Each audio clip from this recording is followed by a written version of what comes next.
bienvenue sur le podcast d'Entre Meufs. Aujourd'hui, je suis avec Adèle. Hello Hello Adèle, merci du fond de cœur de venir avec moi aujourd'hui, ça me fait trop plaisir. Et aujourd'hui, on va aborder un thème que tu connais très bien, c'est la désillusion de New York, la vérité. Avec Adèle aujourd'hui, on va vraiment rétablir la vérité de ce que c'est de vivre à New York City. Et moi, personnellement, j'étais extrêmement déçue. En fait, il y a eu beaucoup de positifs et aussi beaucoup de négatifs. Et je pense que t'es un peu d'accord avec moi sur ce sujet. Carrément. Bon, on va commencer. Alors, je vais peut-être te laisser un peu t'introduire pour que les gens comprennent qui tu es. Pourquoi t'étais à New York, déjà? Dans quel cadre? Alors, j'étais dans un cadre... Enfin, je suis arrivée à New York, du coup, en septembre dernier. Okay. Je suis restée 9 mois. Et donc, je suis partie en juillet, début juillet. Et moi, contrairement à Célia, j'étais dans un cadre scolaire. Okay. Donc, le cadre était totalement différent. Et pourtant, on a plus ou moins connu les mêmes galères, hein, franchement. Ouais, c'est ça, les mêmes galères. Ce qui est bien, c'est qu'on a deux points de vue. Oui. Scolaire et travail, tu vois. Ouais. Donc, ce qui était bien, c'est que j'avais un visa étudiant et que j'avais quand même un cadre, donc j'y allais avec des gens que je connaissais plus ou moins. Même si après ça c'était mon problème, je voulais pas rester avec eux parce que je voulais vraiment faire des rencontres, rencontrer des gens d'un autre cadre. Mais au moins j'étais pas solo quoi, comme toi. Ouais, moi je suis vraiment arrivée solo parce que oui. Du coup, pour ceux qui écoutent mes podcasts, je suis arrivée à New York, je me suis fait arnaque, l'appartement n'existait pas. Donc en fait, ce qui s'est passé, c'est que j'ai appelé ma boss en disant bonsoir, je commence lundi, mais je n'ai pas d'appartement, j'ai perdu 2000 balles, on fait comment? Elle m'a dit ok, je te trouve une solution. Le lendemain, elle m'a appelé et elle m'a dit je connais une dame qui s'appelle Anne-Laure qui loge des jeunes filles dans Manhattan. Elle peut te loger. Il y a quelqu'un qui est parti le dimanche où je suis arrivée. Genre il y a quelqu'un qui est parti qui était dans la chambre et qui est parti le dimanche et moi je suis arrivée genre le dimanche à 11h. J'étais en mode mais Dieu merci, genre c'est un signe de l'univers. Et c'est là où j'ai rencontré Adèle qui logeait chez cette incroyable femme qui est Anne-Laure. Et je me disais que, en gros, moi, c'est une autre fille qui m'a plus intégrée quand je suis arrivée parce que toi, tu devais être en cours. C'était Elena, ouais. Elena, exactement. Et quand je suis arrivée, du coup, il y avait 3 filles. Donc, Adèle, Elena et une autre fille. Et j'ai rencontré Adèle, du coup, en fin de journée. Et je me suis dit, mais c'est trop bien ici. On a fêté, je me souviens, la galette des rois, meuf. Et j'étais en mode, mais quelle grâce, je suis tombée dans la bonne maison en l'espace de 48 heures. Je me suis dit, vraiment, je suis trop bien. En fait, ce qui est génial, c'est que moi, en fait, j'étais arrivée en septembre, mais j'étais rentrée en France en décembre pour les vacances de Noël. Ouais. Un peu pour me requinquer, passer les fêtes en famille, etc. Et il me semble que dès que je suis rentrée, je t'ai rencontrée. Oui. Et du coup, c'était le meilleur moyen d'aller bien et de de sentir un nouveau, je sais pas, une nouvelle période, quoi. Ouais. Me dire, je vais vivre avec cette fille qui est hyper cool. Et en plus, bam, j'arrive, on fait une galette des rois. Enfin, c'est ça. Contente. Et je me souviens que t'étais arrivée, genre, à 24 heures veille. Près, on aurait pu être dans le même vol. On aurait pu être dans le même vol. Oh putain, ça aurait été drôle. Bah oui, mais on serait pas connus en mode. On sait pas. On sait pas, hein. Avec notre caractère et... Ouais, hello, toi t'es drôle, vas-y, on va devenir copine. Ça aurait été vraiment comme ça. Mais du coup... Et notre rencontre, elle a été hyper fluide. En fait, ça a été d'une fluidité. C'est surtout que, meuf, moi, je sais, j'ai 2 moments où j'ai su que t'allais être la pote de New York. Le premier, c'est quand, du coup, ma boss, elle m'a dit, je te laisse, tu commenceras le taf jeudi ou vendredi. Du coup, j'avais lundi, mardi, mercredi. Toi, tu travaillais pas. Enfin, je crois que t'avais cours. Moi, j'étais en cours, mais j'avais très peu de cours. T'avais très peu de cours. Et du coup, je me souviens que tu m'avais dit, bon, c'est dit qu'on aille à la salle de sport, ça va nous changer les idées. Et je me suis dit, très bien. Et je me souviens qu'un lundi lambda, on est allé à la salle de sport toutes les deux, on était allé à Crunch, c'est genre tu sais une salle de sport oui. Et d'ailleurs on avait grave mytho parce qu'on voulait pas payer l'entrée qui était genre à 20 balles. Tout à fait. Et du coup on était en mode non mais on va un coup. En fait ils voulaient un abonnement, je sais pas quoi. Non, nous on voulait juste se défouler. C'est ça. Et du coup on était en mode let's go et puis je me souviens qu'on était toutes les deux. Genre ça faisait 72 heures que j'étais arrivée à New York et je me retrouvais à marcher sur des tapis entourés d'obèses. Il y avait que des écrans partout et tout. Et je t'ai regardé, j'ai envoyé une photo à mon père, je lui ai dit, bon, je vous présente ma nouvelle copine. Et donc là, c'est la première fois. Et après, je me souviens que le lendemain, on a fait un shake-shack. Et là, s'en est suivi on s'est rendu compte, en plus, c'était grave un profil atypique parce que Adèle, elle est actrice. Et je me souviens que je m'étais dit, oui, t'es bientôt. Je suis une jeune actrice. Une jeune actrice. En devenir. En devenir. Mais en tout cas, je me souviens que c'était la première fois que je rencontrais quelqu'un de ce milieu-là. Et je m'étais dit, mais waouh, je suis trop fan. Enfin, tu vois, les acteurs et tout, je connaissais pas trop. Et je me souviens que j'étais hyper impressionnée parce que je connaissais les gens de l'ESRA. Et j'étais en mode, mais wesh, Adèle, genre, elle vient pour percer, quoi. Là, enfin, en fait, je te trouvais vachement avec beaucoup d'ambition et t'avais pas peur. Et je me suis dit, moi, je suis un peu comme ça.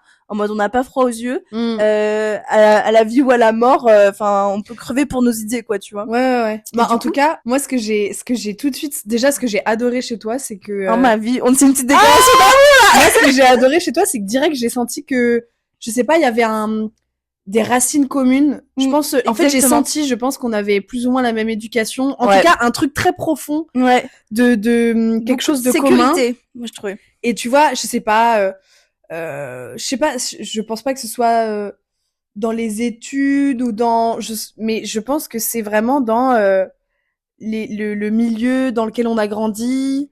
L'éducation qu'on a reçue, donc tu vois, le fait que toi tu t'intéresses au cinéma, bah moi j'ai très très peu d'amis qui s'intéressent au cinéma, alors que tu t'intéresses au cinéma alors que tu n'en fais pas, tu vois. Et moi ça, je me suis dit mais c'est génial, on va pouvoir aller au cinéma ensemble, c'est vrai, on va pouvoir en parler et tout. Ouais, et le soir on a fait le Shake Shack. Tu m'as dit, meuf, est-ce que ça te dit qu'on aille au FIAF? Le FIAF, c'est genre un centre l'Alliance française, en gros. Ouais, un centre culturel français. Et je me souviens que, en fait, ce que j'ai adoré, c'est que j'étais en mode, mais let's go, ça va être trop ma copine, elle me propose plein de trucs, j'étais trop contente. Et surtout, ça me changeait les idées de mon arnaque. Et t'étais hyper positif, et je me suis dit, mais vas-y, j'adore les mindsets positifs comme ça. Et là, on a rencontré Charlotte Gainsbourg comme ça, un soir. Et il y avait Emma Mackey dans la salle, tranquille. Après, bon, le film, moi, j'ai pas du tout aimé, mais toi, je crois que t'as bien aimé. Moi, j'avais adoré. C'était un documentaire sur Jane Birkin. Ouais. La chanteuse, la mère, la femme. Ouais. Moi, j'ai pas du tout aimé, mais j'étais avec Adèle, donc c'est pas grave. Et la deuxième fois où vraiment j'ai senti que ça a trop matché, c'est que on est allé un dimanche, donc moi, j'aime bien aller à l'église et je voulais trop tester les gospels. Et je me souviens que je t'avais proposé qu'on y aille un dimanche. Ah et oui, meuf, à ce moment-là, j'étais en recherche d'appart, j'étais en chiale, meuf. Et en fait, je me suis rendu compte dans l'espace d'une semaine que New York, c'était pas du tout le rêve escompté. Enfin, tout le monde m'avait vendu ça comme du rêve. J'étais en mode, j'attends le rêve. Et que je me souviens, je m'étais mise à pleurer. À la sortie, meuf, tu te souviens, parmi les craquettes, on avait mangé un donut trop bon. Il était délicieux, ce donut. Le meilleur donut, c'était en plein milieu d'Harlem pourri. Enfin, le Harlem qui était pourri. Et genre, on avait fait le gospel et je suis sortie en pleurant. Je t'ai dit, mais meuf, genre, je me souviens, je t'ai regardé dans les yeux, je fais, mais c'est quoi ce mensonge? C'est quoi cette ville de mensonges? Et tu m'as dit, mais meuf! En fait, t'as commencé à rigoler. Et tu m'as dit, mais meuf, j'ai exactement le même ressenti que toi. Et là, je me suis dit, mais purée, je suis pas seule. En mode, tu me disais, mais New York, c'est pas nul, mais c'est juste, putain, personne nous a prévenu que c'était aussi dur. C'est pas nul, c'est dur. C'est dur. Et en plus, à ce moment-là, je sais pas si tu te souviens, mais on s'était fait prier. Il y a quelqu'un qui est venu prier pour nous. Il y a eu un moment d'exorcisation presque. Oui, en fait, c'est vraiment ça. Genre, en gros, on s'est avancé pour aller chanter. Et une dame qui a dit en anglais, est-ce que quelqu'un a prié pour vous? Et on a dit non et tout. Et elle nous a pris genre une bras à l'autre bras, tu vois, de chacune des côtés. Et on a prié ensemble. Et moi, je me suis mise à chialer. Moi aussi, j'étais hyper émue. Hyper émue. Et je crois que, je sais pas comment te dire, c'est à ce moment-là où il y a eu un lien entre nous. Et je me suis dit, ça ne s'arrêtera jamais. Et voilà. Mais c'est vrai que notre rencontre, elle a été hyper fluide. D'une fluidité. Hyper fluide. Et en fait, ce qui est drôle, c'est que je pense, toi, comme tu venais d'arriver, tu savais pas trop à qui faire confiance et tout. Alors que, au contraire, et je pense que peut-être que tu te disais que moi j'avais plein de potes ou que j'étais hyper installée et tout. Moi je me disais t'es jamais là, t'es tout le temps dehors avec des copines. Je me disais voilà, et en fait ce qui est drôle, c'est que ça faisait 3-4 mois, septembre, octobre, novembre, ça faisait 3-4 mois que j'étais à New York et ma vie n'était pas folle. Ouais. Et du coup ce qui est drôle c'est que toi, t'as égayé vraiment genre mon quotidien, et alors que toi, tu devais croire qu'au contraire, j'étais la meuf archi, je sais pas, installée, à l'aise avec son quotidien, alors que hyper pas installée. Du tout. Ouais, et c'est au fur et à mesure du temps où moi je te disais que j'aimais pas New York et que tu me disais mais moi non plus parce qu'il y a ça. Ouais. Et là, on a commencé toutes les deux à comprendre qu'il y avait des choses qui n'y allaient pas. En fait, est-ce que tu veux qu'on aborde la première thématique? Donc, parce que oui, en gros, on a découpé ça en plusieurs points. Après, bien sûr, si t'as des points à ajouter, Adèle, n'hésite pas. Non, mais... On va commencer avec le premier point, la nourriture. Tout à fait. Petite anecdote. Vas-y. Le premier jour, donc je me suis installée avec ma mère. On avait pris l'avion ensemble. Elle est restée 10 jours pour m'installer. Et je crois que la première chose que j'ai mangée, c'était genre a whole bunch of like chicken wings. Ok. Parce qu'en gros, je mourrais de faim. On avait réservé pour un brunch avec une copine et sa mère. Ah, sympa. Mais j'avais tellement faim que genre 1 heure avant le brunch, j'ai pris des énormes chicken wings. Et c'était mon premier repas et je m'en rappelle comme si c'était hier. Et je me rappelle même que j'avais eu une conversation avec le mec, le commerçant. Ouais. Et je sais pas, je pense que ça devait se sentir que j'étais pas j'étais hostile dans cet environnement et du coup il me dit est-ce que c'est votre première fois à New York? Et je dis oui, c'est mon premier jour. Voilà. Anecdote. Bah moi la première bouffe, c'est le soir où je me suis fait arnaque. Donc je suis allée à l'hôtel et l'hôtel n'avait pas de restaurant et genre autour, il était 23h, rien n'est fermé à New York, mais je voulais pas sortir. Je me sentais trop en insécurité dehors, genre je venais de me faire arnaque. Du coup, j'ai demandé à ma sœur de la France de me commander un Uber Eats et elle m'a commandé un ramen, meuf. C'était le ramen le plus dégueulasse de ma vie à partir de ce moment-là. Je pensais que t'allais dire le plus délicieux. En fait, non, ça m'a fait du bien parce que j'avais besoin de manger, mais voilà, franchement, c'était pas bon et j'étais en mode oula, attends, j'ai payé ça $20 le ramen. Qui te l'avait commandé? C'était ma sœur, mais elle avait commandé un truc à côté, tu vois, pour que je sois livrée et tout. Et je me suis dit, c'est dégueulasse. Et là où les choses ont commencé à prendre une tournure différente, c'est quand j'ai décidé d'aller faire les courses. Je sais pas toi, mais au premier abord, je suis allée à Whole Foods. Ouais. Whole Foods, c'est super. Mais qu'est-ce que c'est cher, meuf. Ouais, c'est horrible. En fait, c'est super. Je pense que tu prends 3 légumes, c'est 30 balles. En fait, le truc, c'est que c'est bio, du coup, c'est de la bonne qualité de fruits. Ouais. Mais à quel prix? Au prix de $2 la pomme. Ouais. Genre meuf, donc au début, je payais $2 ma pomme. En plus, ma pomme qui avait un goût différent, parce que je sais pas toi, mais la pomme, elle était hyper sucrée. Pour moi, il foutait du sucre dans tout ça, tu vois. Et donc, je me suis dit, oula, Whole Foods, c'est super cher, donc je vais aller à, comment ça s'appelle? Trader Joe. Ouais. Et là, Trader Joe, ça m'a grave sauvée. C'était pas si cher, mais par contre, c'était pas non plus ouf, hein. Genre moi, je trouvais ça pas ouf. Écoute, moi, pareil, ce qui est dingue, c'est que la première fois que je suis allée dans un supermarché, c'était dans le quartier le plus cher, c'était dans l'Upper East Side, et c'était, tu sais, les petites épiceries, pas les toutes petites, tu sais, non, je suis pas allée dans un délit, je suis allée dans une sorte de, en fait, c'est comme un Trader Joe, c'est comme c'est comme un Monoprix, mais un peu plus petit. Okay. Donc l'équivalent d'un Carrefour, mais dans un quartier de riches. Sauf que moi, je savais pas, tout le monde m'avait dit que ça coûtait cher, mais je savais pas à quel point c'était cher. Et je me rappelle, ma mère voulait absolument m'acheter des trucs basiques de nourriture et tout.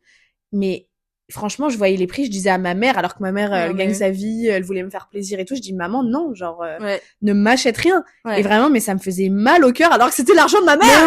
Non, mais ça me faisait mal au cœur. Quelques semaines plus tard, quand on m'a parlé de Trader Joe's, donc qui est l'équivalent d'un Monoprix, Intermarché. En termes de prix, c'est un Monoprix plus, hein. C'est ça. Mais, et dès qu'on m'a parlé de Trader Joe, j'y suis allée et là j'étais tellement rassurée. Mais moi c'est toi qui m'as parlé de Trader Joe. Mais j'ai adoré. Mais oui. Mais franchement, Dieu merci sans ça existe ça. Ouais. Et tous les Américains ils font ça. Et fun fact, je me souviens que la première fois que j'y suis allée, les gens ils font la queue. Enfin non mais attendez, faut qu'on parle de Trader Joe. Quand il y a du monde, en fait, tous les New-Yorkais vont là parce que soit t'es hyper riche, tu vas à Whole Foods, soit t'es un peu comme nous, t'es riche, mais t'es pas assez riche pour te permettre Whole Foods, donc tu vas à Trader Joe. Et je pense que tout le monde va à Trader Joe. Tout le monde va à Trader Joe. Et t'en as quoi? T'en as 6 dans Manhattan? Ouais, je pense. Pas plus, tu vois.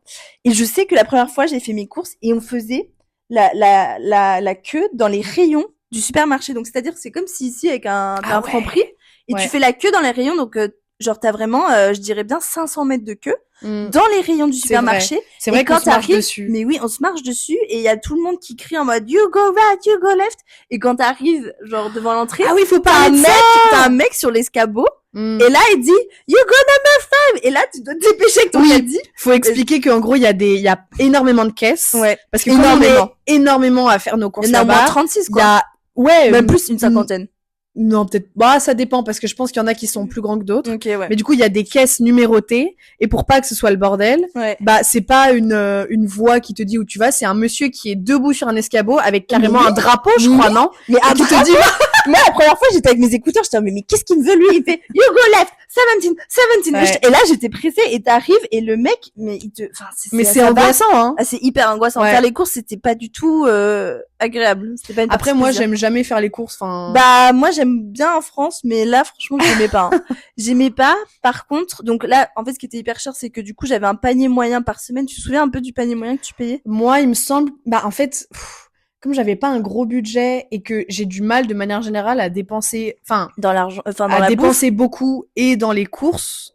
En fait, naturellement, je dépensais rarement plus que 40. Oh, $40 par semaine? Ouais. C'est rien du tout. Je dépensais entre 20 et 40. C'est un métier que ça me choque énormément parce que moi, je travaillais donc c'est pas le même rythme qu'étudiant. Moi, j'étais après je compte vraiment matin, midi, soir, toute la semaine, de lundi à dimanche soir, j'étais à $200, $300. La semaine? La semaine. Waouh. Parce que après, je fais quand même beaucoup de sport et aussi j'ai la dalle, en fait. Je pense que je suis quand même une grosse mangeuse. Et donc, je mangeais de la prot et tout. Le poulet, la mythe, ça coûte pas très cher. Genre, la viande, ça coûtait pas très cher parce que c'est très bien produit. Mais par contre, les 12 œufs, j'en avais pour $12. Ah, ah ouais? 12 œufs, $12. C'était si cher? C'était hyper cher. Une confiture, ça me coûtait $10. Je prenais une confiture basique, un marmelade, $10.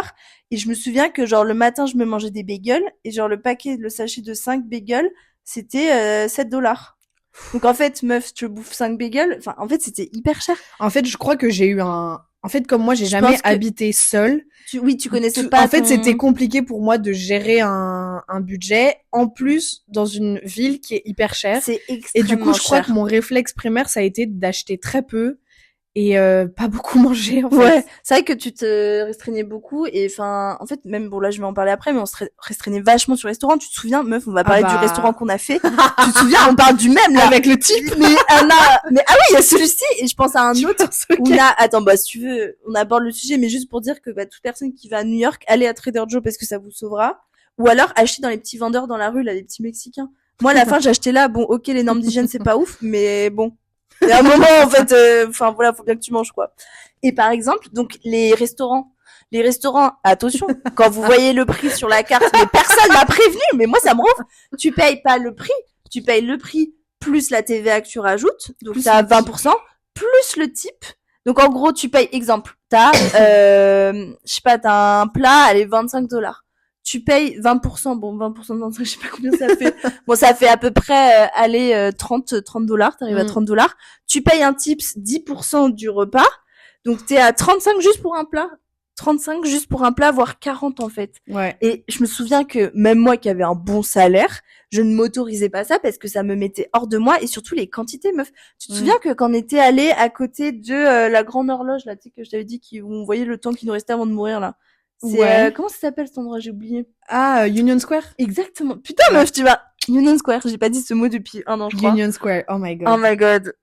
Ah, ça va pas trop Ah, j'ai l'image là. Et on était allé avec des copines manger et tout, et genre on avait commandé un plat. Tu te souviens de viande? On pensait que c'était un kebab. On avait pris un kebab dans un truc arabe. On croyait que c'était un vrai kebab. On pensait que c'était un vrai kebab et c'était quand même $25. C'était $25 et en fait c'était des petits canapés avec un petit peu de viande de kebab. C'était la taille d'un blini avec imaginez 5 blinis avec un morceau, même 4, 4 avec genre des petites boulettes de viande dessus. $25 et puis en plus tu rajoutes le type et t'en ressors alors que t'as rien mangé. On est sortis telles des Parisiennes. J'avais la dalle. On est ressortis telles des Parisiennes qui étaient en colère. J'étais en colère, mais colère, genre vraiment j'étais en mode mais $25 pour 5 blinis quoi. Ouais. J'étais choquée. Et tu veux raconter l'anecdote où on a oublié de mettre un type? On est allé dans un restaurant italien. Pour le coup, il était très bon. Très bon rapport qualité-prix, ce qui est assez rare. Du coup, on était ravis.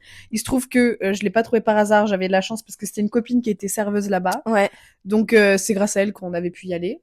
Enfin, qu'on avait eu l'adresse, quoi. On commande des pâtes, c'était délicieux. Je crois qu'on s'était vraiment fait plaisir parce qu'on c'était sympa. Moi, j'ai un bon souvenir. Moi aussi, j'ai un bon souvenir. Ça me faisait plaisir. On était toutes les trois avec une autre copine.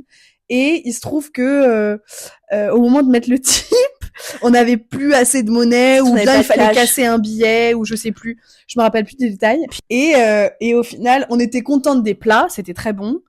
Le service, bon, du coup, sans plus. Ouais. Et au moment de payer, de mettre un tip pour le service, du coup, il me semble qu'on a mis genre, je sais pas, $3. C'est vrai qu'on a mis 3 ou 4 dollars. $3. Sachant qu'on avait au moins payé 25 notre plat chacune. Donc pour ça, Et on s'est fait courser par la serveuse. Ouais. Oh Elle est sortie du restaurant. Malade. Et là, une italienne hystérique. Mal Ouais, mais vraiment mal. Et elle vient avec son je sais pas, juste son air agacé. Ouais, mais agacé, mais en fait, what the fuck are you doing? What are you expecting? Mais c'était même pas en mode oui, je crois que vous vous êtes trompé, c'était vraiment est-ce que c'est normal? Ouais. Bah remettons en question, mais plus on a mis $3, en vrai, c'est que c'était pas non plus Et du coup, on était en vrai moi en sortant du restaurant, je sentais qu'ils allaient nous courser, qu'ils allaient tu le sentais? Mais je le sentais. Mais j'ai rien senti, meuf, t'aurais dû nous dire de partir. Bah oui, je sais, mais je sais pas, vous étiez en train de parler et moi je sentais qu'elle allait venir nous chercher. Du coup, moi je marchais vite et hop, Je tourne la tête, elle est là avec sa grande gueule là. Oh putain.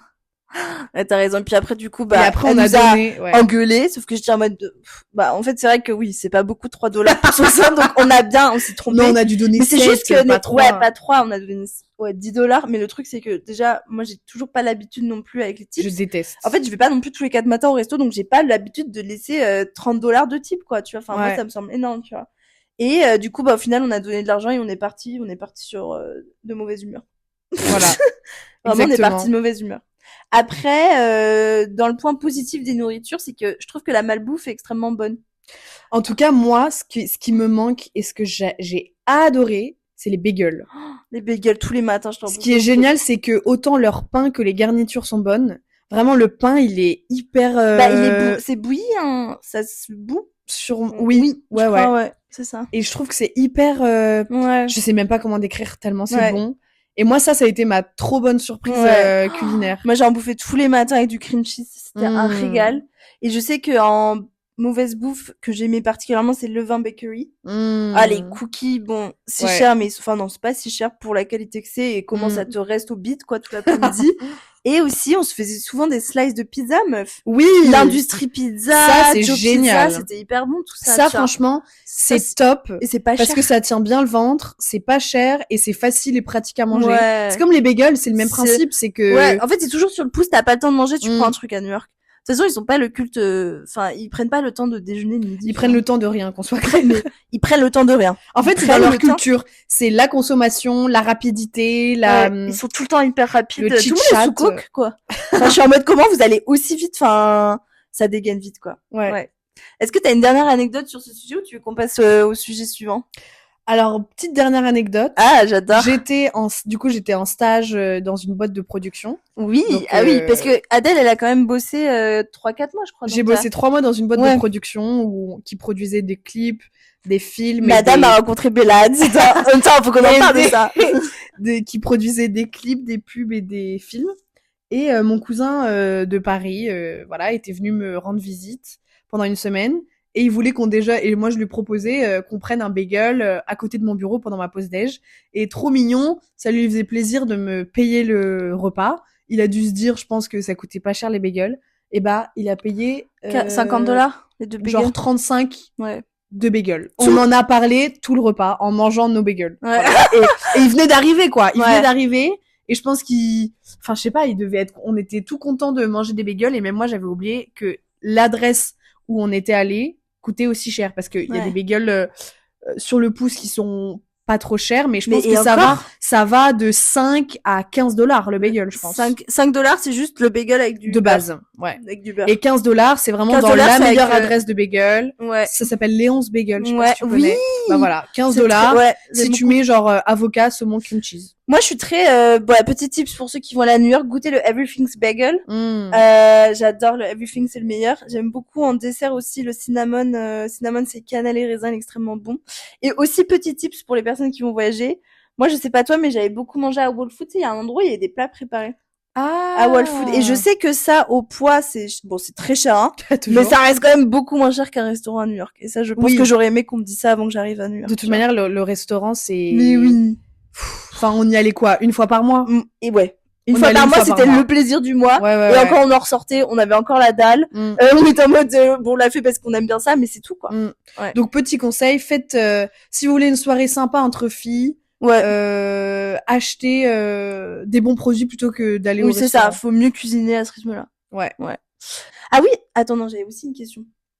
Attends. No problem. J'ai une question. Est-ce que t'as rencontré des... Mais moi aussi, en vrai, ça me fait bizarre. J'aime pas New York, mais à la fois, j'aime bien. C'est une relation très toxique. Ouais. Est-ce que t'as rencontré des stars à New York? Tout le monde me pose cette question. Et meuf, on a quand même rencontré des stars. Écoute, moi, j'ai rencontré Bella Hadid. Ouais. Mais du coup, c'était dans le cadre du travail. Du coup, c'était différent de croiser carrément une star. Mais est-ce qu'il y en a d'autres? On a vu J-Lo aussi, Jennifer Lopez. Ah bon, ou ça? Mais oui, quand on est sorti. Ah oui, si, c'est vrai. Ouais. On était sortis. Où est-ce qu'on était allés? Je sais pas, on était allés manger un truc. C'était à côté de Rockefeller Center. Ouais, exactement. C'était là d'ailleurs, c'était à la sortie. Mais au final, je crois que elle allait sortir, mais qu'on l'a raté parce qu'on l'a raté. Pas attendre. Mais ouais, il y avait trop de monde, les gens, ils étaient fans. Moi, j'ai vu Joe Goldberg, tu sais, c'est l'acteur dans You. Et il a tourné la saison qui va sortir dit, là en 2025 dans la rue. Ça, j'ai trouvé ça stylé. Et j'avais croisé Philippe Etchebest aussi. Mais après, parce que je travaillais dans le métier. Ah oui, c'est vrai. Et voilà. Après, si, j'ai rencontré plein d'autres chefs. Il y a une chef renois qui est hyper connue qui fait des crêpes, là. Tu sais, qui fait des crêpes. Ah oui, oui, bien sûr. Elle est extrêmement sympa et j'ai travaillé avec elle. Wow. C'est waouh, ça c'est le genre de meufs qui ont percé à New York. T'avais goûté ces crêpes ou pas? Écoute, non parce que c'était elle s'est mise dans les montagnes à côté là, je sais plus comment elle s'appelle. Ah oui, elle est pas à New York même. Non, elle est pas à New York même. Ah si, c'est en tout cas très smart. C'est Mawa McQueen, extrêmement smart, extrêmement souriante. Et en fait, j'ai compris qu'elle avait le mindset d'une américaine parce que elle sourit beaucoup, elle montre beaucoup, elle paraît beaucoup, alors que nous, les Français, je pense que ça matche pas parce que, on dit les choses, en fait, on parle français. Oui, mais elle est française, cette femme. Et elle est française. Mais je trouve qu'elle a un mindset américain. Elle a une aura américaine. Elle a une aura américaine à très bonne transition parce qu'on aborde le deuxième sujet, les relations avec les Américains. Travail, potes, tout ce que tu veux. Écoute, au final, moi, j'en ai pas côtoyé beaucoup. Ouais. Des gens américains. Les premiers que j'ai rencontrés, entre guillemets, c'était mes profs. Ouais. Ah oui. Et franchement, je les trouvais hyper énergiques et dynamiques. Ouais. Après, est-ce que c'est parce que c'était des bons profs et qu'ils aimaient leur métier, je sais pas. Mais en tout cas, ce qui était agréable, c'est que y avait ce truc très... ils sont heureux d'être là, ouais. Ils sont ancrés dans le sol. Toujours hyper rapide. Jamais ils montrent que ça va pas. C'est vrai. Jamais. C'est vrai. Et moi, je trouvais ça hyper agréable parce que des gens qui sont toujours hyper avenants, hyper souriants, c'est agréable. Tu vois. En tout cas, je sais, moi, j'ai pas eu je me suis pas liée d'amitié avec des Américains, mais avoir des profs américains, ouais. C'est top parce que du coup, ils te montrent qu'ils aiment leur métier. Ouais. Et je te jure, ils sont hyper dynamiques et rien que ça fait du bien. C'est génial parce qu'en fait, toi, t'es fatigué, t'es peut-être t'as peut-être un peu la flemme d'écouter et tout. Ouais. Et en fait, bam, t'arrives, le mec, il a son plan de cours, il te pose tu peux poser des questions, il y a pas de jugement et surtout ils ont la pêche. Ouais. Et ça, en vrai, on peut pas le critiquer. Mais alors, ils ont la pêche. Je trouve ça trop bien, ils ont la pêche. Mais ça cache quelque chose derrière. Parce que pour moi, des gens qui ont toujours la pêche, c'est trop bien, ils sont hyper avenants. Mais c'est vraiment la théorie, enfin, tu vois, j'avais, le mec qui est venu me voir à New York, là, il m'avait expliqué qu'il y avait une théorie parce qu'il habite à New York. Il me dit, il y a la théorie, je sais plus, c'est de la coconut et de la mangue, un truc comme ça. Ah oui. Nous, les Français, on a une coconut parce qu'on est dur à casser et une fois qu'on rentre, il y a le jus qui sort et tout. Alors que les Américains, une mangue, c'est hyper facile à peler. Mais au fond, t'as un noyau et le noyau, il est dur, tu vois. Il y a rien. Et moi, je trouve que les Américains, c'est extrêmement une mangue. Enfin, dans le sens où oui, tu vois, moi aussi, au début, j'étais en mode, waouh, j'adore le positivisme des Américains, c'est everything is going well. Enfin, tout va super bien tout le temps. Mais je me suis rendu compte qu'il commençait à avoir un problème quand on n'arrive pas à creuser. Genre, moi, je me souviens que j'avais essayé de me faire des potes au taf ou même, tu vois, en soirée et tout. Et genre juste, c'est toujours dans la superficialité et jamais on rentre dans le vif du sujet. Sauf que ce qui fait la qualité d'une amitié, c'est aussi l'écoute et être capable d'écouter les problèmes des autres et de je sais pas comment t'expliquer, mais c'est plus profond que ça, tu vois. Mais moi aussi j'ai senti ça et pour le coup, je peux quand même dire, j'ai beaucoup côtoyé d'expats et je trouve que vraiment le meilleur équilibre, c'est les Français expatriés aux États-Unis parce que du coup, je trouve qu'ils ont du genre Anne-Laure, la personne avec qui j'ai habité. Mais Anne-Laure, elle est incroyable. Parce que pour moi, ils ont le bon côté de chaque culture. Ouais. Donc, ils sont à la fois fidèles et profonds et curieux comme des Français et positifs et actifs comme des Américains. Grave. Ouais, je suis tellement d'accord. Et je trouve que nous les Français on n'est pas non plus parfait quoi. Oui, c'est ça. Oui, je suis d'accord qu'on n'est pas parfait, mais on est sincère. Oui. Tu après sauf que pour moi l'enthousiasme et la sincérité, il y a rien de c'est pas comparable. Moi par exemple, j'ai un exemple, c'est que tu vois, une fois je parlais avec une femme de ménage dans l'entreprise, elle faisait les étages tout le temps. Du coup, on se croisait souvent, mais vraiment genre au moins une fois par jour dans l'ascenseur. Donc au bout de 8 mois, ça devient ta copine quand même et tout. Et genre un jour elle m'a dit how is your day, enfin comment ça se passe et tout. Et là franchement j'avais vraiment passé une journée de merde et tout. Je fais franchement shit day, genre je dis c'est vraiment de la merde aujourd'hui. Shitty day. Et là elle m'a regardé choquée que je réponde à un truc négatif. Je pense que jamais une meuf, parce que tous les Américains ils sont positifs, je lui dis non franchement j'ai passé une journée de merde. Et genre elle m'a dit oh my god, genre elle était trop choquée. Elle m'a dit it's gonna be better. Puis elle est partie. Ah là là. Et j'étais en mode, ok, bon, je demandais pas, tu vois que voilà, mais c'est juste que je la sentais extrêmement choquée. Ou alors, je me souviens que pareil, j'avais rencontré des filles, une fois que t'étais partie, c'était des Américaines, j'étais allée en boîte de nuit et tout, avec Léo, et on avait rencontré d'autres Américaines, et je les avais relancées par message, genre les meufs toute la soirée, on avait grave bu des verres, c'était trop des meufs copines et tout. Je leur ai dit, mais les meufs, venez, on se retrouve après, parce que Adèle était partie, donc je m'étais retrouvée un peu solo, et je m'étais dit, mais venez, on va boire un coup, venez, on devient copines. Meuf, je les ai relancées genre 3 fois. Personne m'a répondu. Ah oui, c'est vrai. Et j'étais en mode, mais tu te fous de ma gueule, genre, pourquoi avoir mytho une entièreté de soirée? Et c'était copines, tu vois, c'était meufs. Et tu les as jamais revues. Et je les ai jamais revues, elles m'ont jamais répondu, et en fait, c'est pareil, genre, tu vois, mes colocs américaines, je proposais souvent, elles me disaient, ouais, on va faire ça, on va faire ça. Mais une fois que tu proposes le truc, il y a plus personne qui est chaud, hein. Le nombre de fois où j'ai proposé, à mes colocs, sauf ma coloc canadienne, là, qui était hyper sympa, les autres, elles étaient grave en mode, oui, je te promets ça, et en fait, non, tu vois. Oh là là. Ouais. Tu vois, moi, ça m'a C'est dur. Ouais, j'ai trouvé ça un peu dur. En tout cas, le côté positif des Américains, il faut le prendre avec distance, quoi. Je pense que ils sont de nature enthousiastes, mais c'est aussi culturel de dire t'es jolie, tu t'habilles bien, have a good. T'as personne pour te pourrir donc le matin tu te réveilles de bonne humeur, tu restes de bonne humeur parce que personne va pourrir avec une mauvaise humeur. Exact. C'est très agréable. Vrai, je m'étais pas fait la réflexion. Parce que moi ici, il suffit que je sois de bonne humeur, t'as un mec qui me dit connasse dans la rue parce que j'ai traversé. C'est vrai. Moi je suis là, je vais le bouillaf, voilà. Non mais c'est vrai. Tu vois. Bah ça c'est l'avantage, c'est que c'est déjà tellement dur, enfin la vie individuelle avec soi-même est dure à gérer, mais les gens ne peuvent pas te la pourrir. Ça c'est vrai. Mais du coup on arrive sur le 3e point, la ville en tant que telle, et moi je trouve que la ville en tant que telle, c'est une ville hyper individualiste.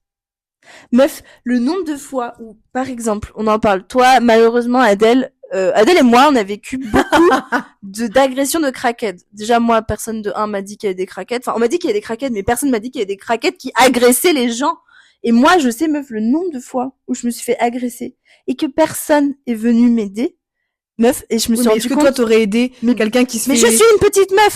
Donc non, mais j'aurais attendu qu'un daron de 40 ans, un gros Mexicain qui a des gros biceps, oui, enfin, il y en a un qui m'a sauvé une fois de ma merde, mais le nombre de fois dans les métros, meuf, où je me suis fait toucher et tout, les hommes autour de toi, ils t'aident pas. Mais en même temps, on est tous victimes de ces drogués, en fait. Ouais, mais moi, tu vois, on est tous victimes. Ouais. Et le problème avec un drogué, c'est que il est sous possession, en fait. Ça. Mais c'est donc juste on ne sait pas jusqu'où il peut aller, ils sont peut-être armés, enfin, c'est difficile à gérer. Mais pour moi, je trouve que s'il y a une galère, personne va venir t'aider. Et moi, je trouve que par exemple au taf, je sais pas toi pendant ton stage, mais je sais qu'au taf, c'est ta merde, c'était ta merde, t'as tes ambitions, tes projets, c'est ta merde, on va pas venir t'aider. Et moi, bon, ok, tu vois, y a pas de souci, je travaille seule et tout, mais genre je me suis dit, c'est quand même hyper, je sais pas, enfin moi j'avais un peu du mal avec cet individualisme. Je trouve que les Français on est un peu des connards, mais on a un peu plus de compassion, je trouve, tu vois. Bah, tu vois, là, je ne suis pas d'accord. Vas-y. Je trouve que en France, c'est beaucoup plus chacun... Ah ouais? Ah non, moi, c'est vraiment New York, meuf. Au travail et dans la vie de tous les jours.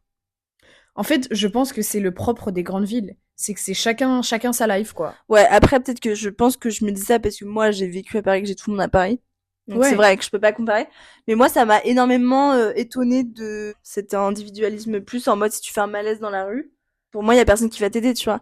Enfin, moi, le nombre de fois où j'ai vu des femmes se faire agresser par des crackheads, et malheureusement, moi, j'aimerais bien les aider, mais je suis là, je fais pas le poids. T'en as vu beaucoup se faire agresser? Genre, il y a une fois, je traversais le passage piéton, il y a un crackhead qui a éventré, genre, un sac poubelle et qui l'a jeté sur tous les passants, d'où une femme qui s'est pris l'entièreté de plein de trucs et qui a commencé à pleurer, et le crackhead il commençait à la suivre et tout le monde traversait la route, les hommes, tout Wall Street traversait, personne n'est venu en aide. On a tous tellement peur des crackheads qu'on en est tous victimes. En revanche, moi, à chaque fois que j'ai demandé de l'aide parce que j'étais paumée ou parce que ci, parce que ça, ou est-ce que je peux recharger mon portable, aller aux toilettes, à chaque fois c'était bien sûr madame. En fait, tant que t'as le sourire et que t'es cool, les gens t'aident. Et moi, ce qui m'a bluffé, c'est que j'avais grave du mal à me repérer au début et j'avais un problème avec la batterie de mon portable, donc je pouvais jamais regarder l'itinéraire.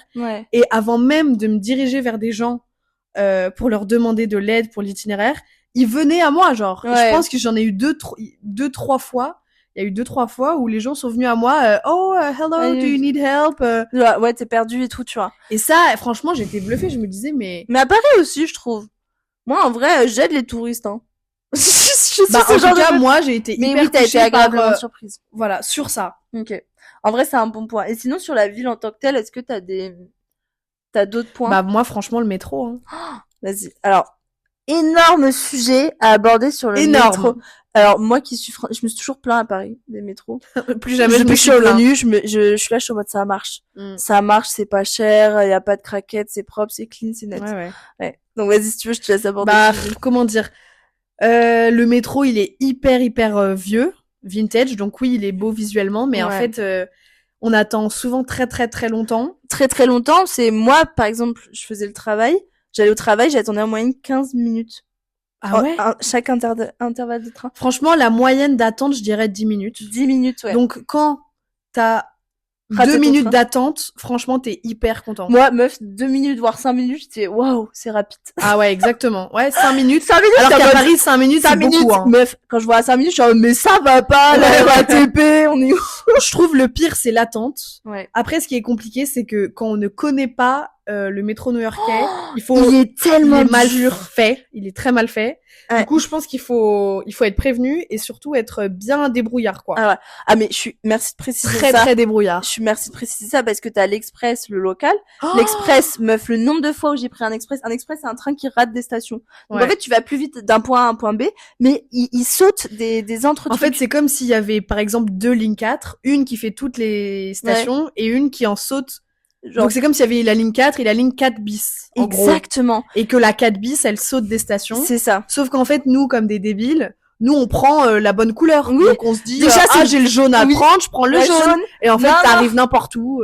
Bah, la différence, c'est que je crois que c'est en forme de triangle. L'express et le local, c'est en rond. Ouais. Oui.